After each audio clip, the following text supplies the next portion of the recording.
ರಾಜ್ಯದಲ್ಲಿ ಗೋಹತ್ಯೆ ನಿಷೇಧ ಕಾಯ್ದೆ ಜಾರಿಯಲ್ಲಿದ್ದರೂ ದನಕಳ್ಳರು ಮಾತ್ರ ಕ್ಯಾರೆ ಅನ್ನದೇ ಮಧ್ಯರಾತ್ರಿಯಲ್ಲಿ ದನಗಳನ್ನು ಹಿಡಿದು ಹಿಂಸಾತ್ಮಕ ರೀತಿಯಲ್ಲಿ ಸಾಗಿಸುತ್ತಿದ್ದಾರೆ.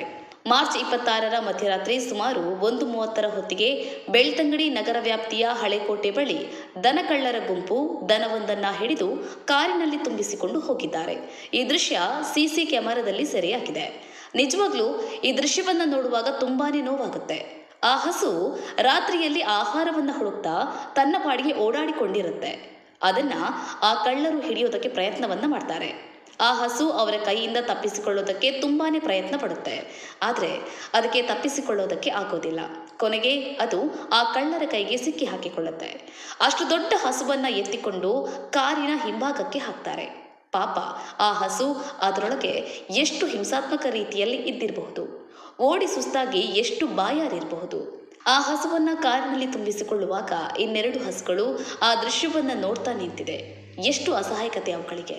ತನ್ನ ಜೊತೆಗಿದ್ದ ಹಸುವನ್ನ ಆ ಕಳ್ಳರು ಕಾರಿನಲ್ಲಿ ತುಂಬಿಸಿಕೊಳ್ಳುವಾಗ ಅಲ್ಲಿಂದ ಓಡಿ ಹೋಗದೆ ಅದನ್ನು ಕಾಪಾಡಿಕೊಳ್ಳಲು ಆಗದೆ ಸುಮ್ಮನೆ ನಿಂತಿದೆ.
ಗೋಕಳ್ಳತನ ಮಾಡೋದು ಕಾನೂನು ರೀತಿಯಲ್ಲಿ ತಪ್ಪು ಅಂತ ಇದೆ.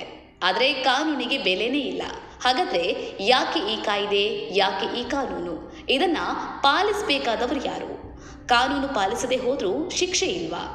ಈ ರೀತಿಯಾಗಿರುವಂತಹ ದನ ಕಳ್ಳತನ ನಿಲ್ಲೋದು ಯಾವಾಗ?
ಹೆಚ್ಚಿನ news ಅಪ್ಡೇಟ್ಗಾಗಿ Prajaprakash news YouTube channel ಅನ್ನು ಸಬ್ಸ್ಕ್ರೈಬ್ ಮಾಡಿ ಮತ್ತು ಬೆಲ್ ಬಟನ್ ಕ್ಲಿಕ್ ಮಾಡಿ.